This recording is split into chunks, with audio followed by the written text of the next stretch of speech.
Plusieurs pistes ont été approfondies par les enquêteurs en charge de l'affaire de la disparition de Delphine Jubilard, née au Saguel. Ils se sont un temps concentrés sur Simon, ce père de famille qui aurait supposément dragué l'infirmière. Avant que Cédric Jubilard soit mis en examen et incarcéré provisoirement pour homicide par conjoint, d'autres pistes avaient été approfondies par les enquêteurs. Les gendarmes de la section de recherche de Toulouse s'étaient un temps intéressés à Simon, dont le prénom a été changé, un père célibataire de 33 ans en formation professionnelle qui l'ont auditionné à 3 reprises. Ces auditions font suite à celles d'une mère de famille de Cagnac-les-Mines, commune du Tarn où résidaient les Jubilard, qui décrivait un homme très insistant et très intrusif au point d'inquiéter Delphine Jubilard, née au Saguel. Il faisait partie du même groupe Messenger d'une quinzaine de parents d'élèves. Cet ami de l'infirmière citait cette soirée d'anniversaire, où il s'était montré très entreprenant, ayant connaissance de son projet de séparation avec le père de ses enfants. De quoi le pousser à organiser l'enlèvement de Delphine Jubilard et éventuellement lui ôter la vie. Les gendarmes, peu convaincus par cette version, décident malgré tout d'éclaircir l'affaire.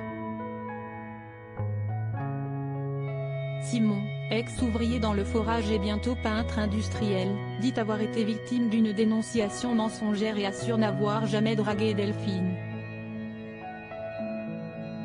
Je me suis jamais approché d'elle et d'ailleurs, je n'ai jamais eu son numéro de téléphone.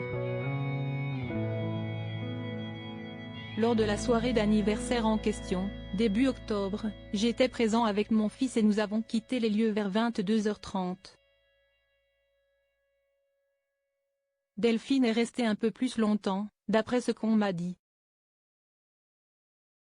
Au total, j'ai passé 2 ou 3 minutes à proximité d'elle, si est-il le grand maximum, avait-il assuré aux enquêteurs, comme le rapportait Le Parisien.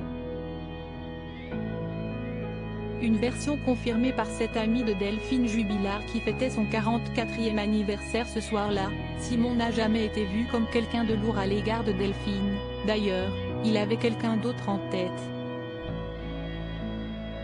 Le soir de la disparition de l'infirmière, dans la nuit du 15 au 16 décembre 2020, le père de famille dit avoir regardé la télé avant de se coucher et de travailler tôt le lendemain matin.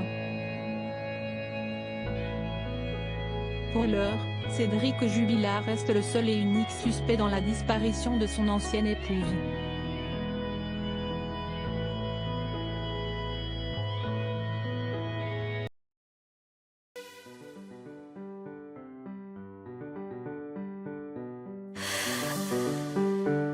나